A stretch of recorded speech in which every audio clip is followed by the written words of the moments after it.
انتشر فيديو لمحمود كهربا لاعب النادي الأهلي في ملهى ليلي بعد منتصف الليل وبيتخانق مع الناس.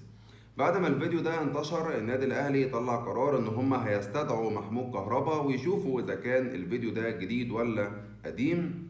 ولو فيديو جديد هيقع على محمود كهربا غرامة كبيرة جدا. وكده كده النادي الأهلي مش ناوي إن هو يجدد لمحمود كهربا، تقريبا هيبيعوه في يناير اللي جاي.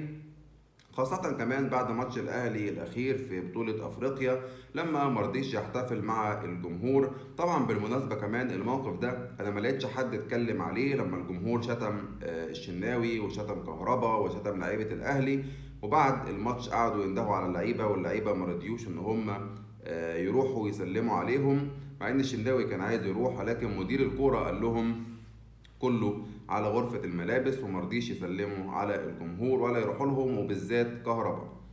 طبعا معروف عن كهربا ان هو لاعب دايما بتاع مشاكل. انا بشبه كهربا في الكورة بمحمد رمضان كده في الفن، مع ان محمد رمضان انجح بكتير يعني، بس تحس ان الاتنين نفس النوعية بتاعت المشاكل مع الجمهور. فانتوا قولوا لي شايفين الموضوع ازاي، وهل بتحبوا محمود كهربا وعايزينه يكمل في النادي الاهلي ولا عايزينه يمشي في يناير؟